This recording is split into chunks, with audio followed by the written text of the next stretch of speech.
Hi, this is Circe Olson Woessner. I'm the director of the Museum of the American Military Family in Tijeras, New Mexico, and this is our podcast, At Ease. I'm speaking to Army Brat author Robbie Lunt, and we are going to learn more about his interesting life as a brat and in the entertainment business, and then also as an author. So, hi, Robbie. How are you? Excellent. How are you doing today? I am doing well. Hey, before we jump into your book, I want you to tell us a little bit about your brathood. Where all did you live and what kind of kid were you? I bounced mostly between Germany and Maryland, which was kind of cool. We did live for a year in Fort Leavenworth, not at the prison. Mm. And I lived in Berlin and lived mostly in Munich. So what was your dad? What was his MOS? He actually was counter espionage. Ah, well, that would have been an interesting childhood you had right there. It was fascinating. I was born in Augsburg, so in khaki diapers, I like to tell people. Um, Go ahead. it was fascinating. And living in Berlin, I had friends growing up that were allowed to go to like Prague and take those wonderful trips. My mother and I and my sister were never allowed to cross those borders. So because of your dad's job. Yeah. So Yeah. it was definitely a little bit different than a lot of people's growing up. So what kind of kid were you with a dad that knew all about spying and ways to get information? He probably knew everything about you all the time. Yeah, pretty much. And I managed to get away with a lot for being in that position. But yeah, it was interesting because he questioned people for a living. Yeah. So I got, it's sad to say, but I got pretty good at working around the truth. So Uh-oh. Okay, I I think that answered what kind of kid you were. yeah, I probably the strap should have been used a little bit more on my behind. So listen, I asked this of all my guests. What was your favorite place? Where was your favorite place to live as a child then? Oh, without a doubt, Munich. I mean, I consider that my hometown. It's where I Um, graduated from high school. Um, it's just and Munich is just it's so gorgeous. You have the mountains, you have the skiing and the hiking, and mm, that's kind of why I live where I do now, because I have the skiing and the hiking, and it's a lot like Bavaria, except for the desert part. right. You're in Nevada, right? Reno, yes. Oh, yeah. So I think we have something in common. I saw somewhere that you went to the University of Maryland in Munich. So when was that? It was 79 to 80, my first year of school outside of high school. It was the thing was is I lived in Munich, so it was a lot cheaper. I didn't go anywhere, and I got to live at home for that year, and it was a lot of fun. I got to participate in some of the activities that all the rest of you lucky people got to participate in, but and then went home every night and got chastised for being late and that kind of thing. Uh, But it's also why it also actually, because I was attending there, mhm. that was the start of my career. And we're going to talk about that in a sec. So I don't know if you know this, but I compiled stories from hundreds of UMMC alums and two books. And then my friend Alex George, who also went to the University of Maryland, Munich, and I did a third book not too long ago. The common theme throughout all of the books, the anthology and the memories, is that Munich was such an impactful and special place to go to college. Can you share with our listeners a favorite memory of yours about the University of Maryland, Munich? Um, I love the size of the classes. Mm, I loved how everything was intimate, and I took a lot of theater classes there. mm. So we actually did a performance, and the one thing I remember that was just amazing was when we got the props for the performances. We went to the Deutsches, what is the film place there? Uh-huh. There's a big film studio in Munich, and we got to go into their prop warehouses to pick out telephones, like miles and miles of telephones. It was Wow. it was absolutely amazing. where did you guys do the plays? Because I'm trying to picture where we did our theater productions at the university. It was on the third floor. There was like an open room. It wasn't, the ceilings weren't that tall, but it was a fairly open size room. Mm. And we put on 2 plays. One of them was the 5th of July. Mhm. And I can't remember the other one. I can't remember the title of it, but I really remember the setup of it because it was about a poor woman that had suffered a stroke. And it was the use of a lot of mirrors and interesting lighting effects in such a small space was really fascinating. Wow. Well, and you mentioned that you started your entertainment business career at the University of Maryland. So I think, like my husband, he worked as a stagehand as a college kid at Munich because all the concerts came through, Mhm. you know, setting up, tearing down. I think that's what you did too, right? Oh, absolutely. Well, I was working in the PX in the stereo department, Mhm, mhm. and the Christmas before I graduated, somebody came in to work part-time, and they asked me if I was staying through the summer. I told them yeah, and then when they asked me if I was attending the Maryland, it was, oh well, that's great because I hired local stagehands, and that's how I got into it. I tell people now, they ask how did you become a stagehand? It's like, well, I spoke English. So what bands do you remember working for when you were in college at Munich? You know, it's funny. There were 2 episodes that really um, set me off, that put me on the path. Mhm, And one was the Who was playing at the Olympic Stadium, mhm, and I stood right in front of Pete Townshend's stacks. mhm. And it was a wild concert. They were snapping barricades at the front, and I was front stage security. But when they did the See Me, Feel Me part of the Tommy, Mhm, a mhm. single light lit up Roger Daltrey and everything went black. I mean, every single light was turned off. And in the midst of that, the truss raised up. And then there's a downbeat in that song where everything just rocks out. Mhm, mhm. When that happened, every light in the Olympic Stadium turned on, and it's all that plexiglass and all those pylons. Mhm. And just the truss had raised up, and you could see the Who spelled out. And then I turned around and saw I believe it was 35,000 people, all with their hands in the air screaming. And that was a pretty big impact on me at that point. I was gonna say that was it for you, huh? You were gonna be a stagehand or a rock star or something. Well, and the other time was we continued on, and a bunch of us went to Kaiserslautern to help set up a concert there at a soccer stadium. Mhm, And it had been pretty stormy, so we had rigged up something in front of the sound towers, which were 70 feet high.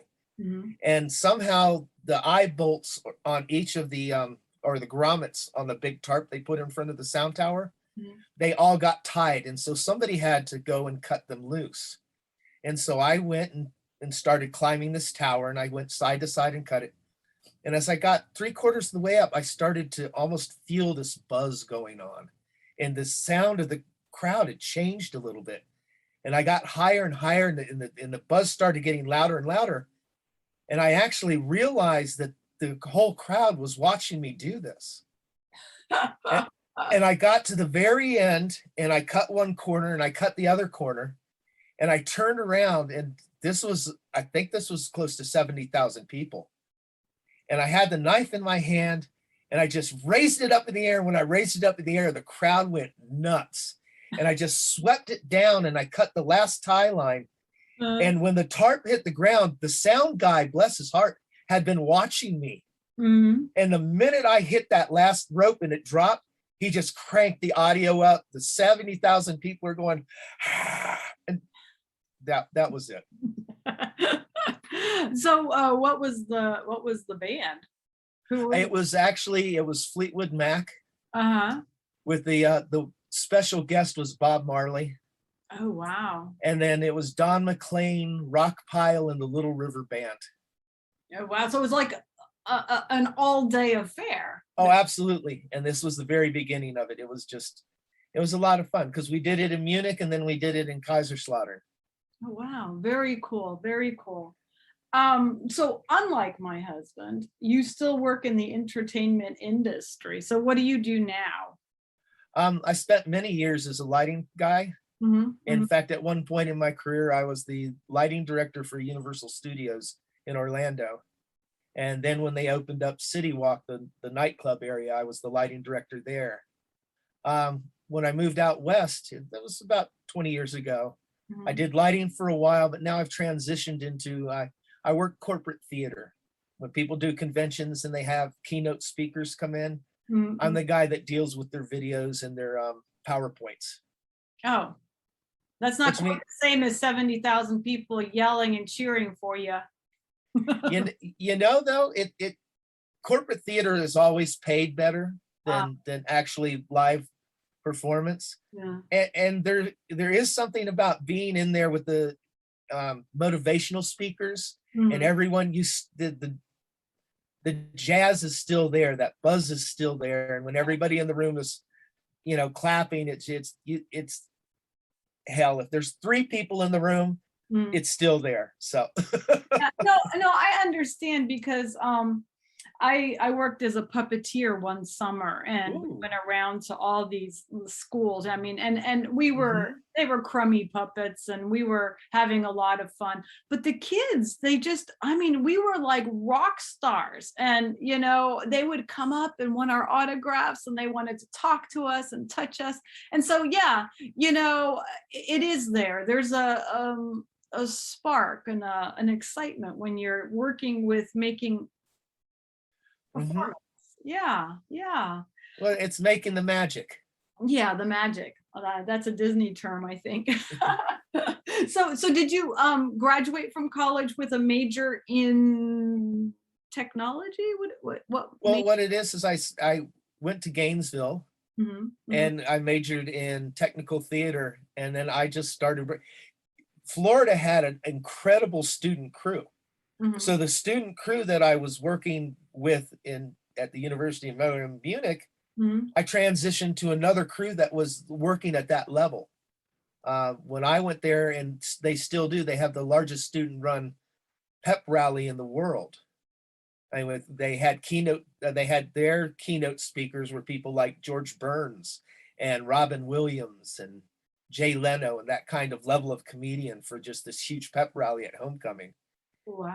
And then they had a bunch of concerts. So it was wonderful. They always interviewed the new students coming in. Mhm. And so I had to sit in front of this board of seniors and graduate students so they could make sure that I would have the mindset and be able to work and be a stagehand. And that interview went fairly well, I have to say, Wow.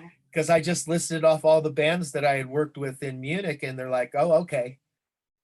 And there was no question. It's like you're on the crew, and you're immediately here. Come and show these people how to run a follow spot. That is so cool. That is so cool. Um, we are actually going to transition a little bit to your writing career here. So, Okay. um, did you always want to be a writer secretly deep down, or is this something that came late on in life? I've always done well Mhm, in English classes and in writing. mhm. I prefer to write poetry personally. Ah, Um, but this story, I these things had happened to me, and just people kept going, well, you really need to write this book, and you really did. So I eventually um, I found the reason to write it. Actually, my co-author, he was doing a bunch of interviews about paranormal investigation, and somebody brought up the demon word to him, and told them something about what had happened, and I had to call him up. I actually hadn't spoken to him for about 20 years. And I had to call him up and go, no, you got that all wrong. And then it turned into the book that it did.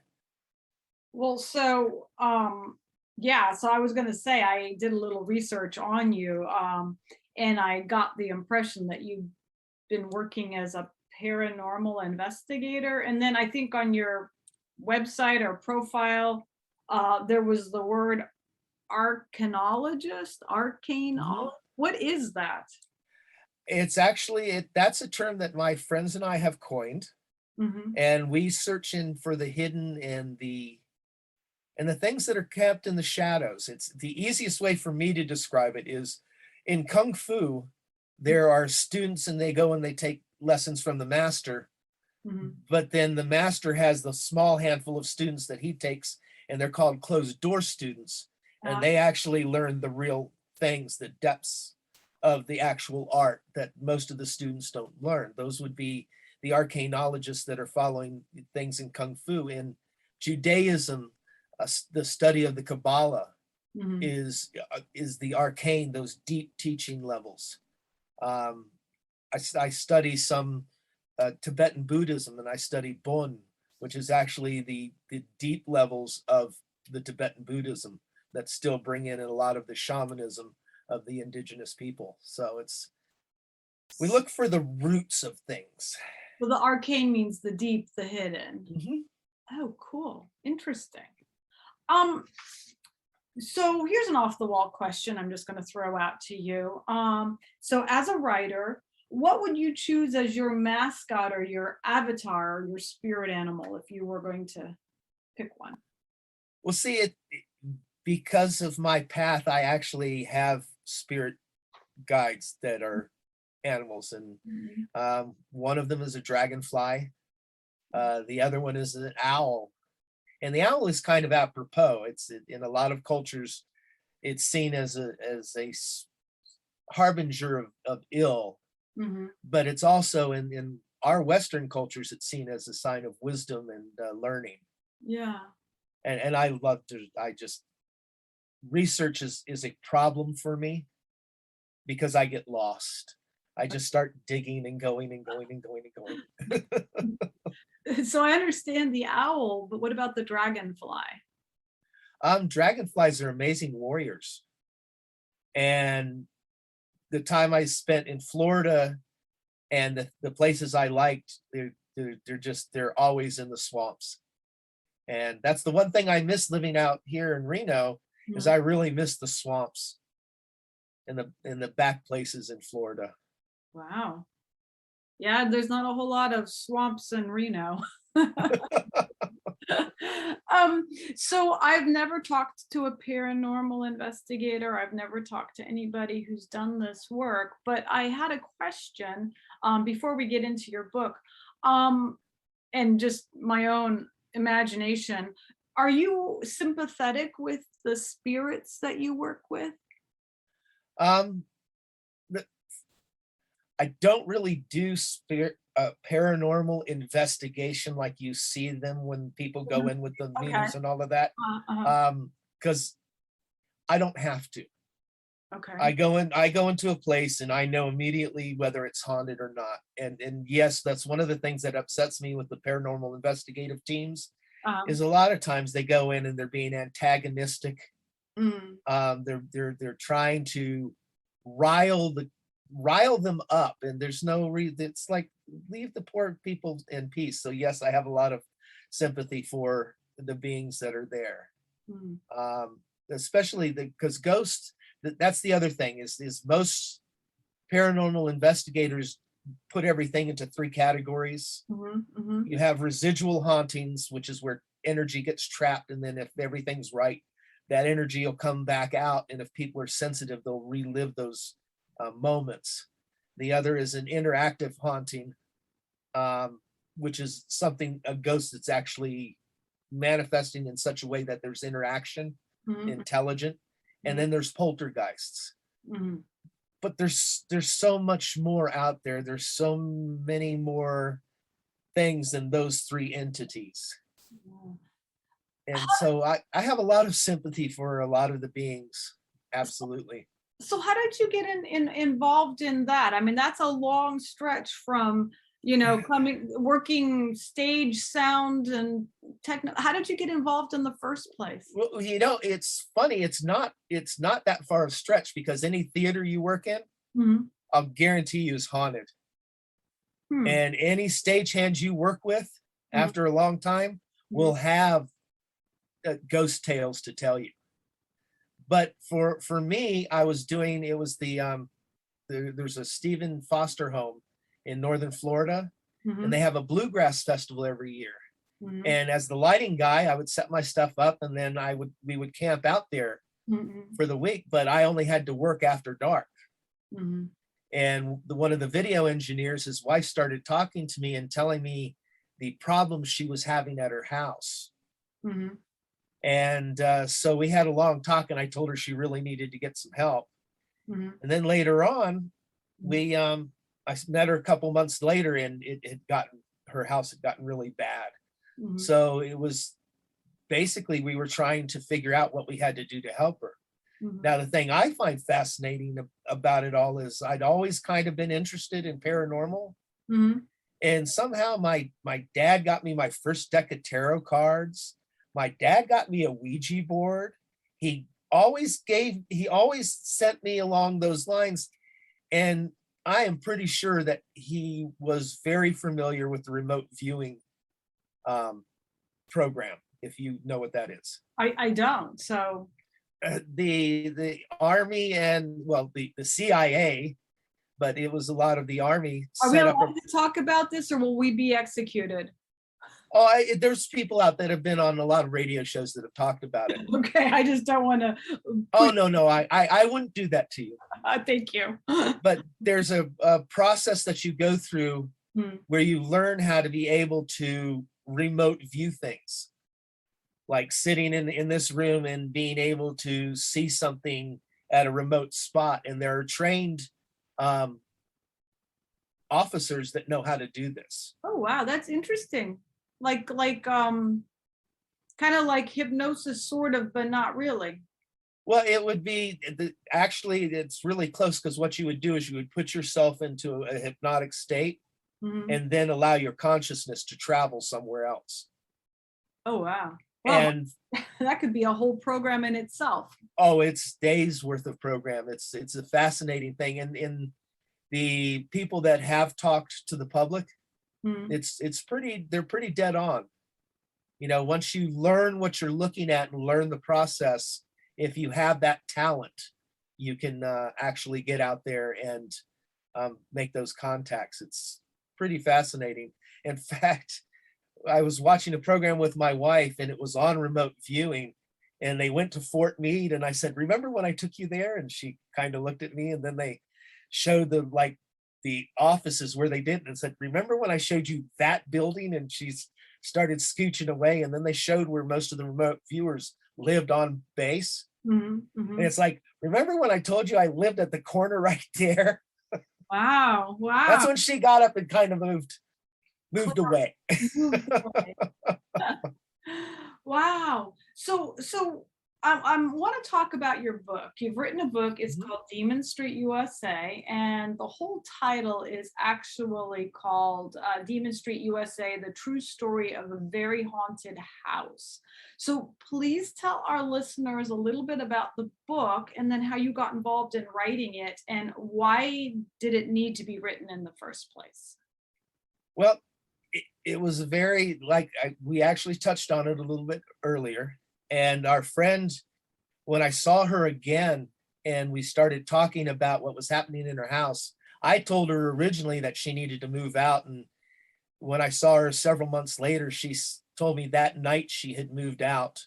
Mhm. She had been living in a little apartment, and she moved into the landlord's house. And then in the middle of the night, the stove started to dance, and then a ripple went through a hardwood floor, picked her up in the air and dropped her. And that's when she ran out of the house screaming. And Mhm. so she told me this story, and I had had some interesting experiences with my co-author, Dave, Mhm. and decided that, maybe we could go and at least check the place out, because who doesn't want to go check out a haunted house? Mhm. Um, and it ended up being exceptionally haunted. In fact, my elevator speech always was, when the little redneck comes up to you, looks you in the eye and goes, "I can conjure demons, can you?" And he's serious, and he can. It makes for a wild ride. But Wow. the book really, it's not like the Amityville Horror. The title kind of irks me, but Mhm. you go with what the publisher chooses. Right. And because it's really not a book like most books like the Amityville Horror and those kinds of books. What you do is you read about, oh, this happened, this happened, this happened, and then we called these people in and they helped us, or we ran. Right. Right. Well, what this book really is, oh my God, our friend is living in hell. What do we do? How Mm. do you know, what can I do to learn how to deal with these things? So there's a huge chunk of the book is actually the lessons I went through to learn how to deal with what was ultimately a demonic infestation. So I'm thinking about this. How do you write a book? How does one go researching this book and writing? And this is a nonfiction book. Mhm. But it's a nonfiction book where a lot of people might say you're making up the story. It's a fiction book. This doesn't really happen. How do you establish credibility? And then how do you research it to make yourself look more credible? Well, it was very interesting because I had to remember a lot of the story, quite honestly. Like I said, I had called my co-author and said, you got it totally wrong. And then we started exchanging things. Mm-hmm. It's like, well, do you remember when this happened? It's like, I kind of do, but help. And that's one of the reasons why I had contacted him, because I needed the rest of that memory Mm-hmm. that I didn't have. And unfortunately, he had forgotten so much of it, but he brought back key points of it. And then we wrote the book together. And as we were doing it, we kept remembering things. And then we had wonderful instances like my wife going, oh, would you remember when the elevator opened on the floor that wasn't there? And I actually had to sit there for a minute and go, no, yeah. So it was bringing that stuff back, and the research really brought it back.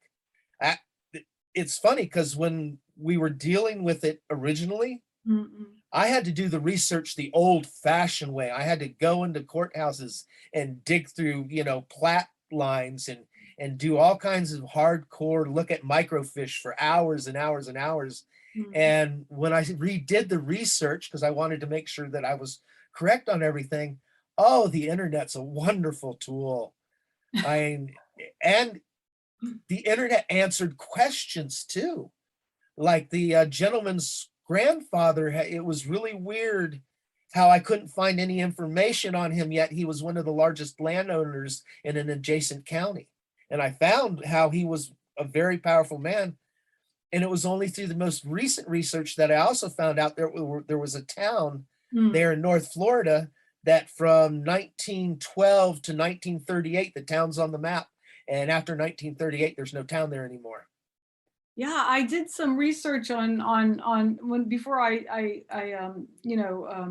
interviewed you, so I know a little bit about it, but I don't want to spoil it for the person who wants to read your book.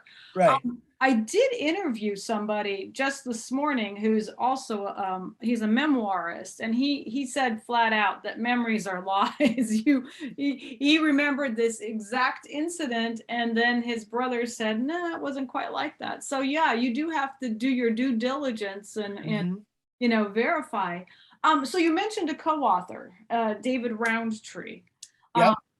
and he's also a shaman. How did you guys meet, and well, how did you meet? Well, we met. I did a tour, and when I came back off of tour, I needed a gig, and he was looking for somebody at the university to be the master electrician for the performing arts series. Oh, So I took that. That was one of the jobs that I did because we lived in Gainesville for about 11 years. so he's also like works with the theater and Yes. lighting and okay. Hmm. So okay.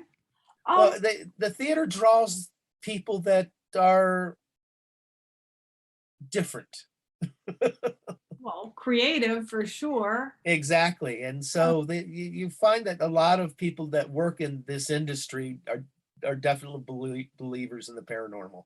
Well, I know that there's a theater in Albuquerque called the Chemo that they say is haunted, and I Hmm. just read somewhere. about another theater, and I can't remember where it is, but over decades, people have built a shrine to the resident ghost, Oh, that's cool. yeah, and so before every performance, they decide on a prop or a thing that they're going to leave from and I don't know if it's from the run or for each performance, but they leave the shoes or the hats or the vase of flowers, there's something.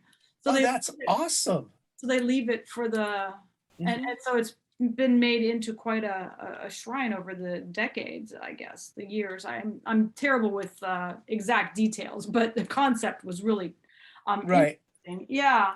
Um, so you're dealing in this book with hugely sensitive topics and events. Yep. And real people are involved and real history is involved.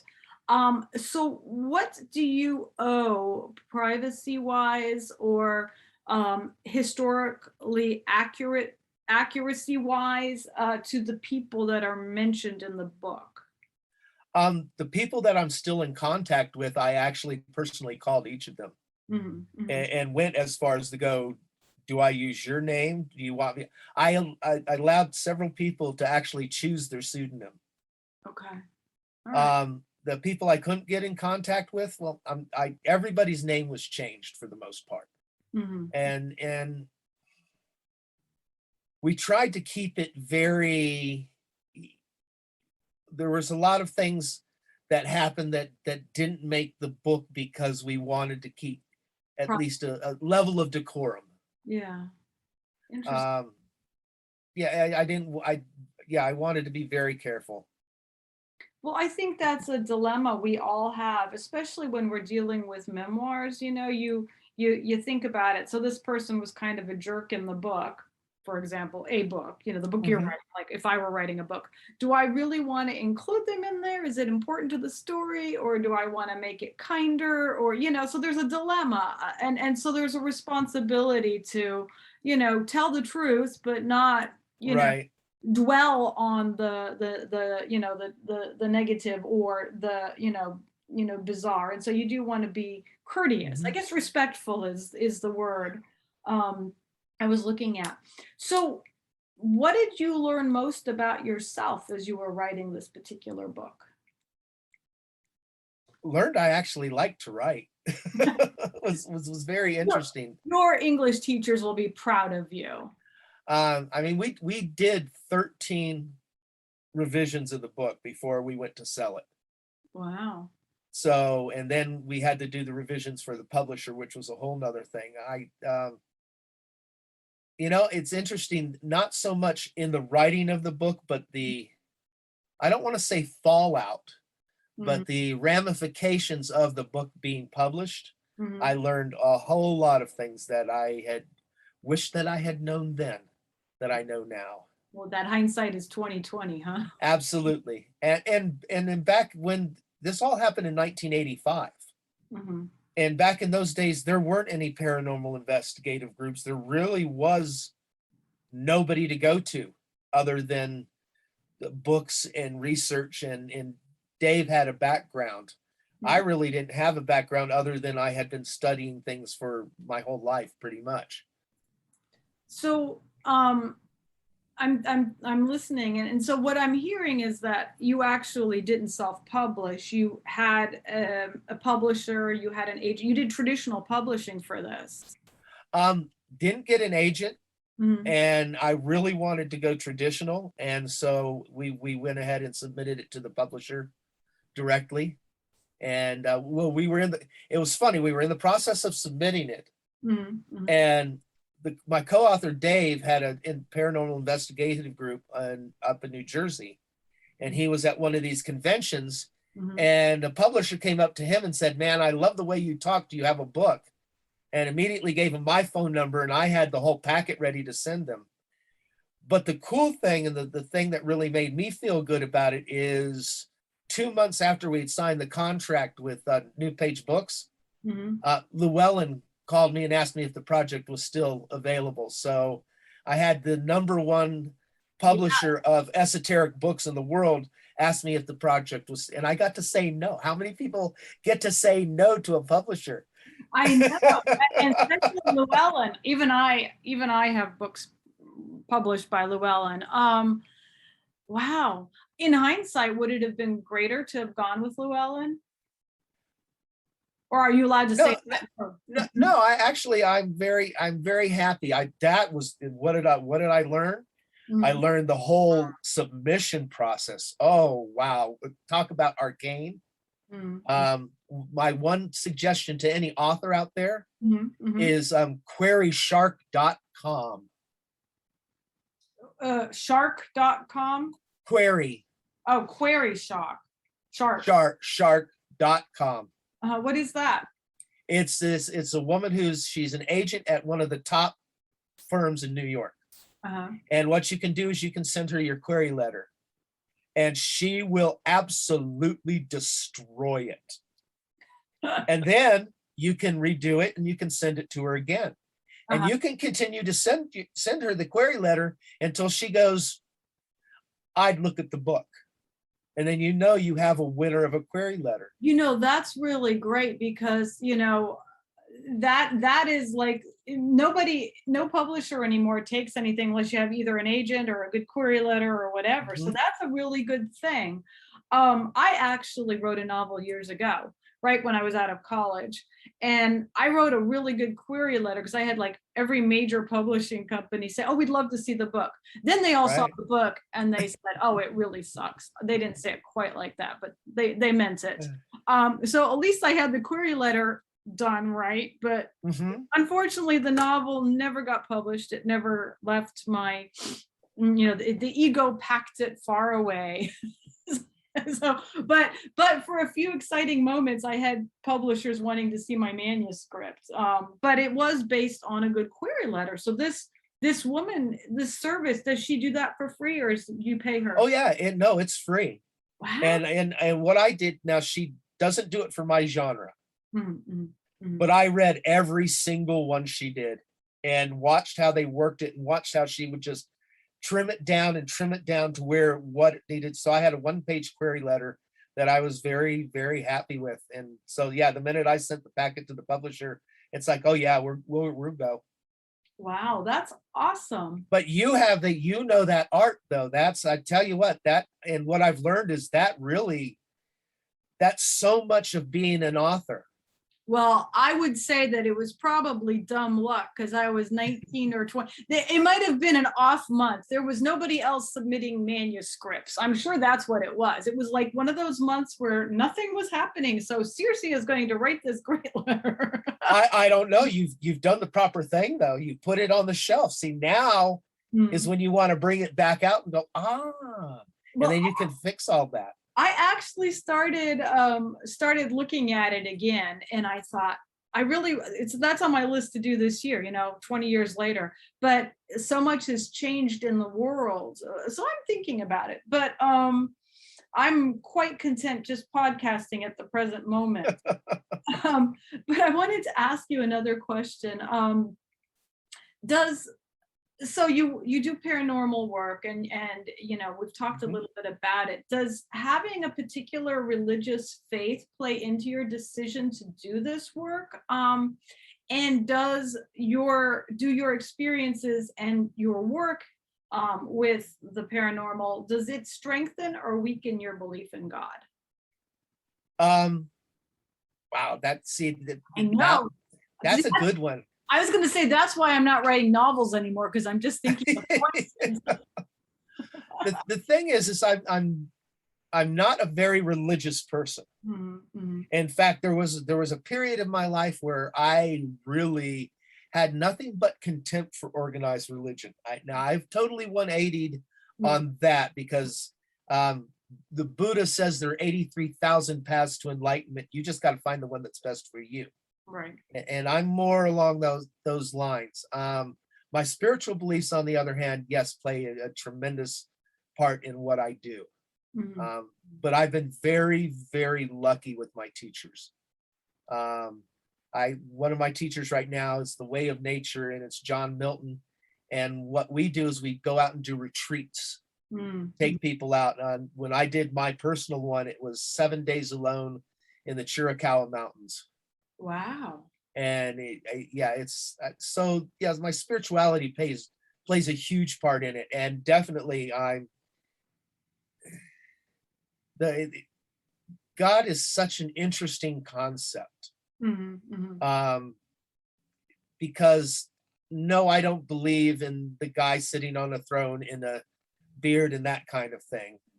I'm not a creationist. However, I do believe in intelligent design because so much of the stuff clicks in that.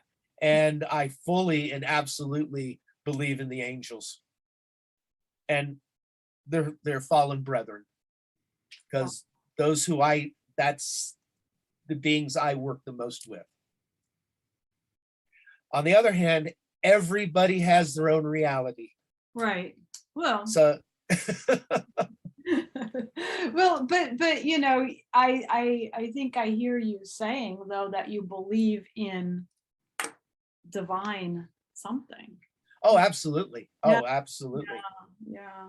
It's just how that divine manifests is where I get lost, because a lot of my teachers, there's the belief that when we all die, we all go to the big pool. But if you work hard enough, then you actually don't go diving in the pool and become part of the water. You maintain a certain amount of cohesion. On the other hand, since writing the book and things have happened and I've really had contact with my past lives, I know a lot more about that. So it's hard for me to blow that one off, because I know what I was in my past life and I know what I've been in several lives prior to that. And it's very hard to describe, but so I can't really go with the whole, we all jump into a huge pool.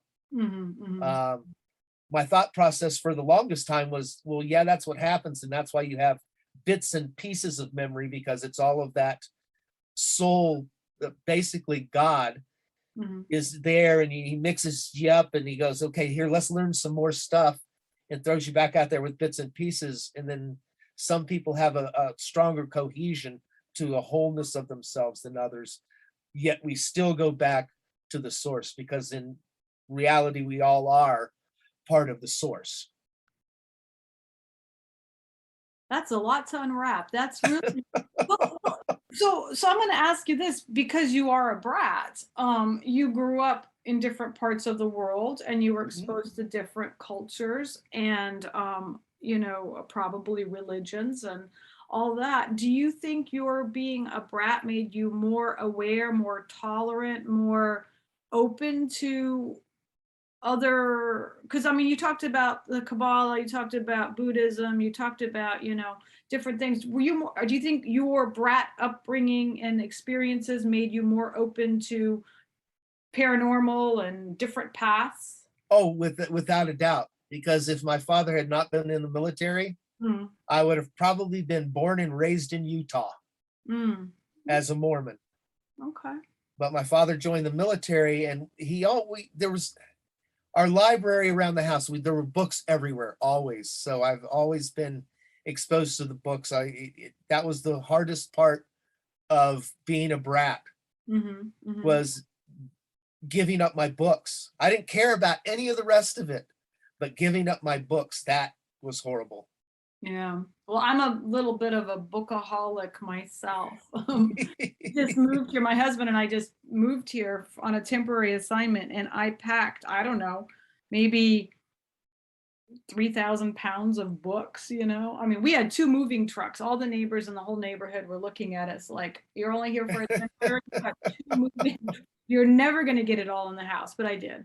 But yeah, books everywhere and all sorts of different books. So in the last few minutes, what do you want our listeners to know about you or your work, or an interesting story you want to share? Have you written anything else? Did I see that you've written something else? No, I haven't. I actually haven't written any books. I've written a couple of poems that have won some prizes. So I'm a prize-winning poet on top of it. With whom who do they get prizes from? Writer's Digest. Oh, okay. Cool. So yeah, and I'm enjoying that a lot. You know, just the only thing I would do right now, and I'm wearing this t-shirt specifically for it's the IATSE t-shirt.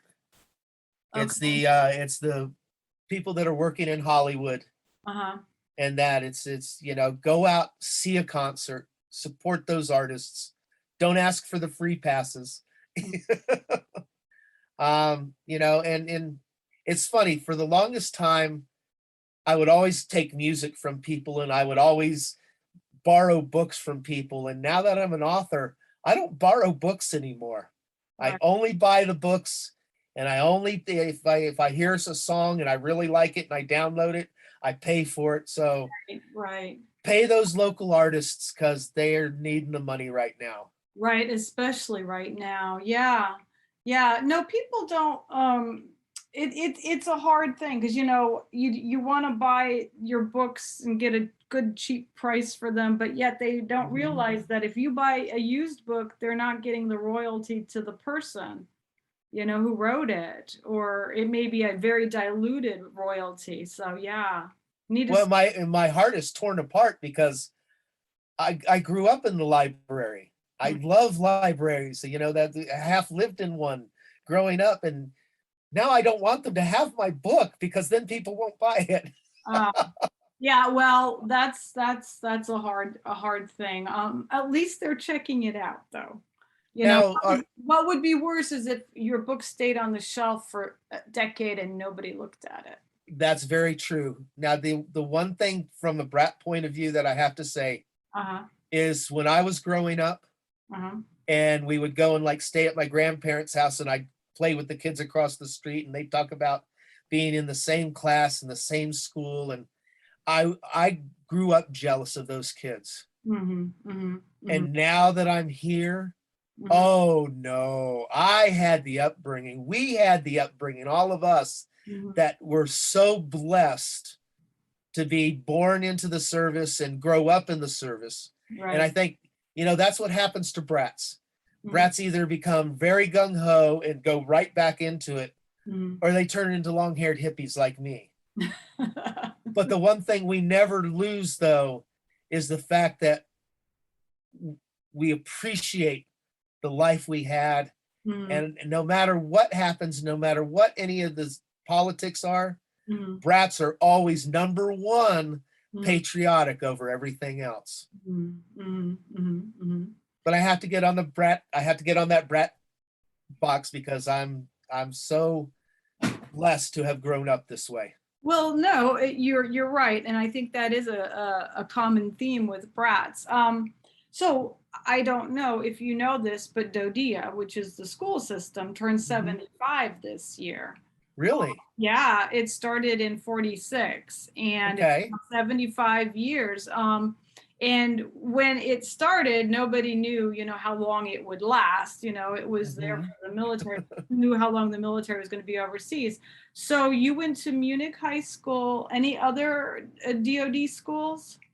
Yes, I went to Berlin Elementary. I went to Munich Elementary. Uh-huh. Um, I went to Meade Senior High, which is, I think it's a public school, but it's on the base. Mhm, mhm, mhm, Um, and I had the one real interesting experience as we lived in Berlin.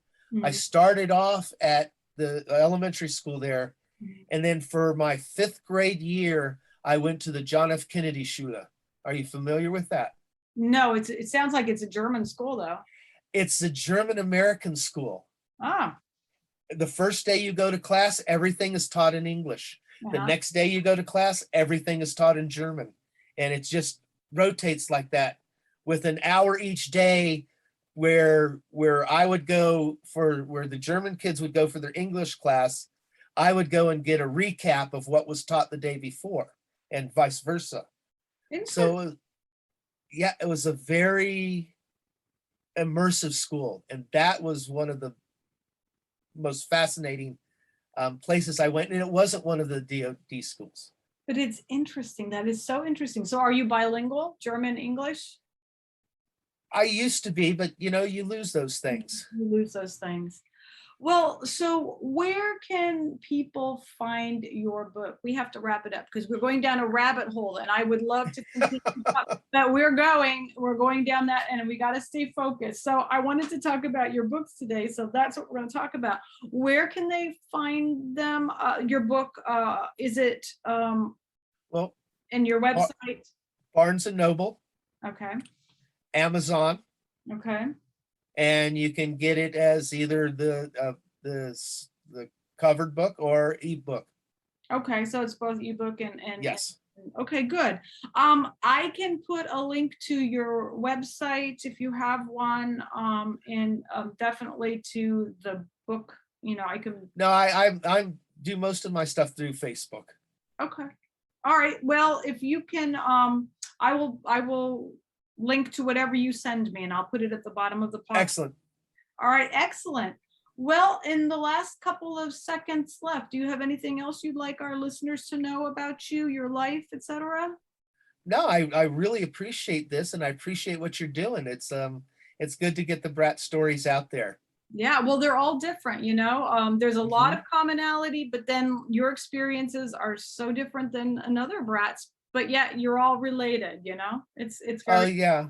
yeah. And as much as I understand the bad things about things like Facebook and that, Facebook has been such a boon to the community. Right. The Munich high school community is very vibrant. In fact, they just had the Brat reunion in Washington, D.C. Wow. for Munich Brats. And it was when Munich does a reunion, because the graduating class was 79 people. So when Munich does a reunion, it's basically everybody who's ever attended Munich high school is invited. Yeah, my graduating class I think was 32, so very small. Okay, well, I wanted to thank you for coming on the podcast today. This was really thought-provoking and interesting, and a little different than what we usually do. I wanted to thank Robbie Lunt very much for coming on, and I wanted to remind our listeners that this podcast was brought to you by our museum, the Museum of the American Military Family and Learning Center, and our podcasts are supported in part by New Mexico Arts, the New Mexico Humanities Council, Sandia Area Credit Union, and organizations like Military Brat Seal and Military Brats Registry. So thank you so much for coming on. It's been a pleasure. Thank you.